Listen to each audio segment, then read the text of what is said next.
UP में private स्कूलों को बड़ी राहत मिली है। योगी सरकार ने फैसला किया है कि अब स्कूलों की अस्थायी मान्यता अपने आप स्थायी मानी जाएगी। इसके लिए बार बार नवीनीकरण की जरूरत नहीं होगी। सरकार का उद्देश्य है प्रशासनिक झंझट कम करना और शिक्षा व्यवस्था को सरल बनाना।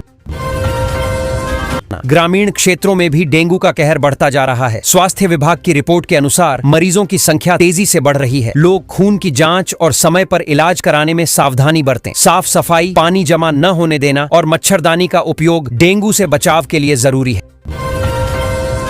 यूपी में अच्छे ड्राइवरों की मांग तेजी से बढ़ रही है। इसी को ध्यान में रखते हुए आईटीआई में विशेष प्रशिक्षण और नए पाठ्यक्रम शुरू किए जाने जा रहे हैं। इस पहल से युवाओं को ड्राइविंग में कौशल विकसित करने का मौका मिलेगा और उन्हें बेहतर रोजगार के अवसर भी मिलेंगे। खाद्य विभाग ने मिलावटखोरी पर बड़ी कार्रवाई करते हुए 4000 लीटर मिलावटी तेल जब्त किया और 7 कुंतल खराब मिठाई नष्ट कराई। त्योहारों से पहले की गई इस छापेमारी में कई दुकानों और गोदामों से नमूने लिए गए। विभाग ने साफ चेतावनी दी है कि मिलावट करने वालों पर सख्त कार्रवाई होगी। अमेरिकी टैरिफ पर प्रतिक्रिया देते हुए सीएम योगी आदित्यनाथ ने कहा कि यदि कोई देश भारत पर टैरिफ लगाएगा तो हम 10 नए देशों में व्यापार के रास्ते खोलेंगे। उन्होंने कहा कि आत्मनिर्भर भारत की नीति के तहत राज्य व देश वैश्विक स्तर पर नए बाजार तलाशने को तैयार है। यूपी में फिलहाल गर्मी से राहत नहीं मिलने वाली है। मौसम विभाग के अनुसार राज्य में 17 अक्टूबर तक दिन में तेज धूप और हल्की उमस बनी रहेगी। वहीं इटावा में न्यूनतम तापमान 15 डिग्री सेल्सियस तक गिर गया है। रातें ठंडी होने लगी हैं, लेकिन दिन का तापमान अभी सामान्य से ऊपर है। दिवाली से पहले यूपी पुलिस ने बड़ा एक्शन शुरू किया है। डीजीपी के आदेश पर पूरे राज्य में विशेष अभियान चलाया जा रहा है। इस दौरान संदिग्ध गतिविधियों, अवैध पटाखा भंडारण और आपराधिक तत्वों की जांच हर जिले में की जाएगी। अधिकारियों को सख्ती से कार्रवाई के निर्देश दिए गए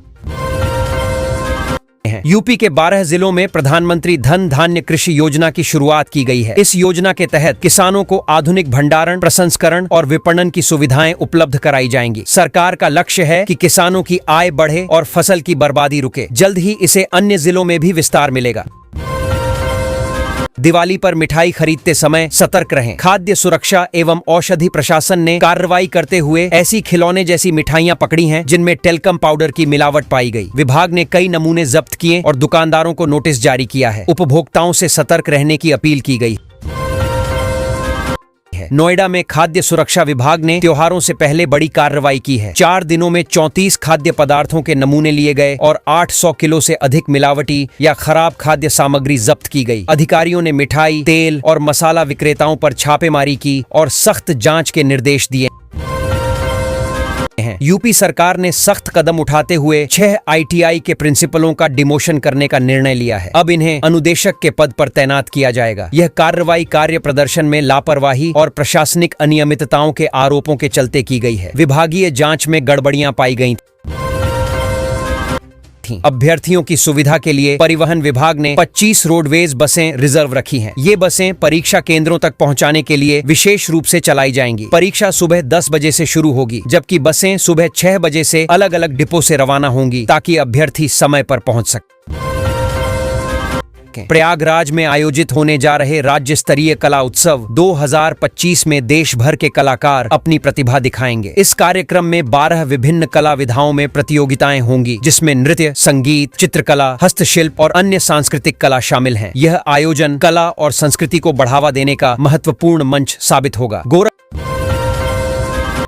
गोरखपुर में नवजात शिशुओं को संक्रमण से बचाने के लिए बीआरडी मेडिकल कॉलेज के डॉक्टरों ने एक विशेष पहल शुरू की है। इसके तहत नवजातों की स्वच्छता, सुरक्षा और स्वास्थ्य पर विशेष ध्यान दिया जाएगा। डॉक्टरों का उद्देश्य शिशुओं में संक्रमण के जोखिम को कम करना और उनके शुरुआती जीवन को सुरक्षित बनाना है।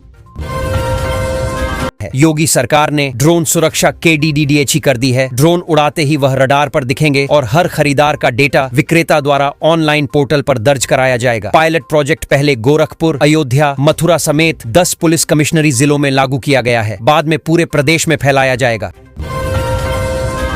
यूपी में मानसून ने विदाई ली है। अब पूर्वांचल के दक्षिणी पूर्वी हिस्सों से भी बारिश का प्रभाव समाप्त हो रहा है। इसके साथ ही राज्य में शीतकालीन मौसम की शुरुआत हो जाएगी। तापमान में धीरे धीरे गिरावट आएगी और हवा में ठंडक महसूस होने लगेगी, खासकर सुबह और शाम के समय। करें। गाजियाबाद में दिवाली से पहले शहर की सूरत और सुंदरता बढ़ाने के लिए नगर निगम ने खास योजना तैयार की है। इसके तहत ग्रीन बेल्ट और सेंट्रल वर्ज को सजाया और रोशन किया जाएगा। पौधारोपण, सफाई और सजावट के जरिए लोगों को साफ सुथरा और आकर्षक माहौल मिलेगा। समाजवादी पार्टी के राष्ट्रीय अध्यक्ष अखिलेश यादव ने भाजपा पर हमला करते हुए कहा है कि उनकी सरकार जेपी आंदोलन की तरह तानाशाही सरकार को हटाने का प्रयास करेगी। उन्होंने आरोप लगाया कि वर्तमान सरकार में जनता की आवाज दबाई जा रही है और बदलाव के लिए मजबूत राजनीतिक आंदोलन की जरूरत है। नोएडा में खाद्य सुरक्षा विभाग ने कड़ा कदम उठाया है। 4 दिनों में 34 खाद्य नमूने जांच के लिए संग्रहित किए गए और 800 किलो मिलावटी या अवैध खाद्य सामग्री जब्त की गई। विभाग ने दुकानदारों और उद्योगों को चेतावनी दी है कि वे नियमों का पालन करें, नहीं तो सख्त कार्रवाई होगी। उत्तर प्रदेश के एक पटाखा गोदाम में सुरक्षा के नियमों की अनदेखी भारी पड़ गई। एक छोटी सी चिंगारी से बड़ा हादसा होने का खतरा था। पुलिस ने कार्रवाई कर 6 करोड़ रुपए मूल्य के पटाखे जब्त किए। अधिकारियों ने कहा कि गोदामों में सुरक्षा उपायों का पालन बेहद जरूरी है। गाजियाबाद के जिला महिला अस्पताल में एक शर्मनाक घटना घटी, जहां एक गर्भवती महिला से छेड़छाड़ की गई। अस्पताल में मौजूद महिलाओं ने तुरंत मिलकर आरोपी को पकड़कर जमकर पीटा। पुलिस ने मामला दर्ज कर आरोपी को हिरासत में ले लिया है और जांच शुरू कर दी गई है। नोएडा और दिल्ली को जोड़ने के लिए चिल्ला एलिवेटेड रोड को बेहतर विकल्प माना जा रहा है। अधिकारियों को समय पर निर्माण पूरा करने के कड़े निर्देश दिए गए हैं। यह परियोजना ट्रैफिक सुगमता और यात्रियों के लिए सुविधा बढ़ाने में अहम भूमिका निभाएगी। नोएडा वासी ध्यान दें, एसटीपी लाइन की मरम्मत के कारण आज दिन भर इस रूट पर ट्रैफिक डायवर्जन रहेगा। ड्राइवर्स और यात्रियों को असुविधा हो सकती है, इसलिए वैकल्पिक मार्गों का उपयोग करना बेहतर रहेगा। राजनगर एक्सटेंशन में 250 करोड़ रुपए की आवंटित राशि से सड़क निर्माण का काम शुरू होगा। इससे पूरे इलाके में सड़कें सुधरेंगी और यातायात की स्थिति बेहतर होगी, जिससे निवासियों और यात्रियों को सुविधा और समय की बचत मिलेगी। 123 दिन बाद गाजियाबाद की हवा फिर खराब हुई है। शहर देश में 6ठा सबसे प्रदूषित शहर बन गया है। लोगों को स्वास्थ्य संबंधी सतर्कता बरतने और मास्क या शुद्ध वायु उपायों का उपयोग करने की सलाह दी जा रही है। यूपी में एक घटनाक्रम में सेल्समैन को ठंडी बियर न देने पर पीटा गया। घटना में गुस्साए ग्राहकों ने शराब की पेटी भी निकालकर बाहर फेंक दी। पुलिस मामले की जांच कर रही है और आरोपी के खिलाफ कार्रवाई संभव है। गाजियाबाद में बिजली चोरी के खिलाफ अभियान तेज कर दिया गया है। विद्युत निगम की टीम ने छापेमारी के दौरान 24 लोगों को बिजली चोरी करते पकड़ा। इनके खिलाफ कानूनी कार्रवाई की गई है। टीम ने कई क्षेत्रों में जांच कर अवैध कनेक्शन काटे और बकाया वसूली भी शुरू। यूपी में केसीसी लोन पर बड़ा अपडेट आया है। अब कर्जा न चुकाने वाले किसानों की जमीन नीलाम की जाएगी। इसके लिए बैंकों से ऐसे किसानों की पूरी लिस्ट मांगी गई है। सरकार ने कहा है कि यह कदम आरण अनुशासन बढ़ाने और कृषि क्षेत्र में वित्तीय प्रणाली मजबूत करने के लिए उठाया गया है। गाजियाबाद में यूपी ट्रेड शो स्वदेशी मेला का भव्य आगाज हुआ। मेले का शुभारंभ कैबिनेट मंत्री आशीष पटेल करेंगे। इस मेले में देश भर के उद्यमी अपने स्वदेशी उत्पाद प्रदर्शित कर रहे हैं। आयोजन का उद्देश्य वोकल फॉर लोकल को बढ़ावा देना और छोटे उद्योगों को बाजार उपलब्ध कराना है। वरासत कराने पहुंचे बेटे को तब झटका लगा जब पता चला कि उसके पिता की जमीन किसी और के नाम रजिस्ट्री हो चुकी है। फर्जी दस्तावेजों के आधार पर हुई इस रजिस्ट्री से इलाके में सनसनी फैल गई। पीड़ित ने पूरे मामले की शिकायत पुलिस और राजस्व विभाग से की है। यूपी में फ्लैट खरीदने वालों के लिए बड़ी राहत की खबर है। सरकार ने रजिस्ट्री शुल्क और सर्किल रेट में छूट देने का फैसला किया है। इससे नए घर खरीदने वालों को लाखों रुपए की बचत होगी। रियल एस्टेट सेक्टर में भी नए निवेश की उम्मीद बढ़ी है। यूपी में दर्जनों स्कूलों की मान्यता रद्द होने की तैयारी है। शून्य नामांकन, मानक उल्लंघन और बच्चों की APAARID न बनने जैसी लापरवाहियों पर कार्रवाई तय है। शिक्षा विभाग ने नोटिस जारी किए हैं, जिसमें 300 से ज्यादा स्कूलों और मदरसों की मान्यता खतरे में बताई जा रही है। यूपी में अब ठंड तेजी से बढ़ने वाली है। मौसम विभाग के अनुसार अगले कुछ दिनों में न्यूनतम तापमान में 2 से 4 डिग्री की गिरावट दर्ज हो सकती है। पश्चिमी विक्षोभ के प्रभाव से शीतल हवाएं चलेंगी और कई जिलों में कोल्ड डे की स्थिति बन सकती है। यूपी में वृद्धा पेंशन के लाभार्थियों के लिए खुशखबरी है। सरकार ने जुलाई, अगस्त और सितंबर तिमाही की पेंशन राशि जारी कर दी है। यह पैसा 15 से 30 सितंबर के बीच सीधे लाभार्थियों के बैंक खातों में भेजा जाएगा। विभाग ने भुगतान प्रक्रिया शुरू कर दी। है। यूपी में करोड़ों की सरकारी जमीन से अवैध कब्जा हटाने के लिए प्रशासन ने बड़ी कार्रवाई की। 2 बार नोटिस देने के बावजूद कब्जाधारियों ने जगह खाली नहीं की, जिसके बाद नगर निगम ने बुलडोजर चलाकर निर्माण ढा दिए। अधिकारियों ने चेतावनी दी, आगे भी कार्रवाई जारी रहेगी। यूपी के गोरखपुर जिले में 128 करोड़ रुपए की लागत से अत्याधुनिक बस स्टैंड बनाया जाएगा। इस बस अड्डे में एयरपोर्ट जैसी सुविधाएं होंगी, जिसमें food court, AC waiting hall और डिजिटल टिकट सिस्टम शामिल है। परियोजना का काम नवंबर से शुरू होकर 2 साल में पूरा होगा। यूपी के मुख्यमंत्री योगी आदित्यनाथ ने कानून व्यवस्था की समीक्षा बैठक की। उन्होंने अधिकारियों को निर्देश दिया कि उपद्रवियों और अपराधियों के खिलाफ पूरी सख्ती बरती जाए। मुख्यमंत्री ने कहा कि प्रदेश में शांति और सुरक्षा सुनिश्चित करना प्राथमिकता है और अपराधियों पर कठोर कार्रवाई हो। यूपी के प्रतापगढ़ में आवासीय योजना को तेजी से लागू करने के लिए कदम बढ़ाए गए हैं। इसके तहत भूमि अधिग्रहण और विकास कार्यों पर कुल 1234 करोड़ रुपए खर्च किए जाएंगे। परियोजना में आधुनिक आवास, बुनियादी सुविधाएं और सामाजिक इंफ्रास्ट्रक्चर शामिल होंगे। यूपी के बेसिक शिक्षा विभाग ने 2800 शिक्षकों की पुरानी पेंशन लागू करने के लिए विवरण मांगा है। ये शिक्षक नई पेंशन योजना में शामिल नहीं हुए थे और अब उन्हें पेंशन में पुराने नियमों के अनुसार लाभ मिलेगा। विभाग जल्द ही प्रक्रिया पूरी कर भुगतान शुरू करेगा। लखनऊ से वंदे भारत एक्सप्रेस की एक नई सेवा शुरू होने जा रही है। यह ट्रेन वेस्ट यूपी के मेवात आगरा तक चलेगी और सुपरफास्ट रफ्तार से सफर करेगी। नई सेवा से यात्रियों का समय बचेगा और यात्रा अधिक आरामदायक होगी। उद्घाटन की तारीख जल्द घोषित की जाएगी। बस्ती जिले में लगाए गए 632 नए ट्रांसफार्मरों से अब आसपास के जिलों में भी बिजली आपूर्ति बेहतर हो रही है। इससे वोल्टेज स्थिर रहेगा और बार बार होने वाली कटौती में कमी आएगी। ऊर्जा विभाग का दावा है कि इस पहल से ग्रामीण और शहरी दोनों क्षेत्रों में रोशनी बढ़ेगी।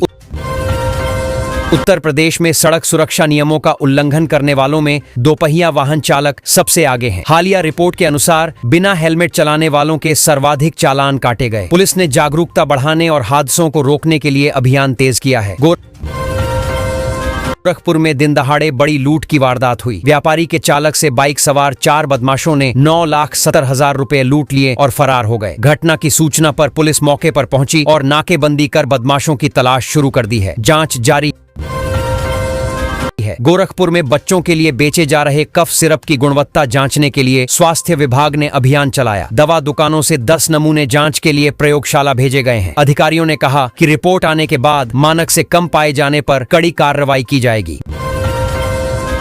गोरखपुर में बिना नंबर प्लेट दौड़ती फॉर्च्यूनर कार का वीडियो वायरल होने के बाद प्रशासन सक्रिय हो गया। परिवहन विभाग ने वाहन डीलर से जवाब तलब किया है कि बिना रजिस्ट्रेशन वाहन सड़क पर कैसे चला। अधिकारियों ने जांच के बाद जुर्माना और कार्रवाई की चेतावनी दी है। उत्तर प्रदेश के किसानों को दिवाली से पहले बड़ा तोहफा मिला। केंद्र सरकार ने रब्बी की 6 फसलों के समर्थन मूल्य MSP में वृद्धि की है, जिसमें गेहूं का MSP 2,425 रुपए से बढ़ाकर 2,585 रुपए प्रति क्विंटल किया गया है। उत्तर प्रदेश के एक जिले में पिछले 1 माह में आवारा जानवरों का आतंक बढ़ गया है। यहाँ करीब 8,000 लोगों को कुत्तों ने काटा, जबकि लगभग 2,000 लोग बंदरों के हमले का शिकार हुए। स्वास्थ्य विभाग ने स्थिति पर चिंता जताते हुए टीकाकरण और रोकथाम अभियान तेज किया है। त्योहारों के मौसम में बाजारों में रौनक लौट आई है। महिलाएं चटक रंगों के सूट और साड़ियों को खूब पसंद कर रही हैं। इसके साथ ही इंडो वेस्टर्न परिधानों की भी मांग बढ़ी है। दुकानदारों के अनुसार युवा वर्ग ट्रेंडी और पारंपरिक लुक के मिश्रण वाले कपड़ों को ज्यादा पसंद कर रहा है। भारतीय चिकित्सा संघ ने बिना डॉक्टर के पर्चे के दवाइयों की बिक्री पर कड़ी कार्रवाई की मांग की है। संगठन ने कहा कि इससे मरीजों की सेहत पर गंभीर खतरा पैदा होता है। IMI ने प्रशासन से फार्मेसियों की सख्त निगरानी और नियम तोड़ने वालों पर जुर्माना लगाने की अपील की है। मुरादाबाद मंडल में SIB की टीम ने अवैध पटाखा निर्माण और भंडारण की सूचना पर 3 फैक्ट्रियों पर छापा मारा। जांच के दौरान कई अनियमितताएं मिलीं, जिनके बाद नमूने जांच के लिए भेजे गए। कार्रवाई से कारोबारियों में हड़कंप मच गया है। पुलिस ने जांच तेज कर दी है। उत्तर प्रदेश पर्यटन विभाग की 432 परियोजनाएं लंबे समय से लंबित पड़ी हैं। इनमें से केवल 57 परियोजनाओं पर ही काम शुरू हो सका है। विभागीय रिपोर्ट के अनुसार अधिकांश योजनाएं स्वीकृति और बजट की प्रक्रिया में अटकी हैं। सरकार ने जल्द प्रगति लाने के निर्देश दिए हैं। उत्तर प्रदेश सरकार ने पराली जलाने पर सख्ती बढ़ाने का निर्णय लिया है। सभी जिलाधिकारियों को निर्देश जारी किए गए हैं कि पराली जलाने वालों के खिलाफ कड़ी कार्रवाई की जाए। किसानों को जागरूक करने और पर्यावरण बचाने के लिए निगरानी अभियान तेज किया जाएगा।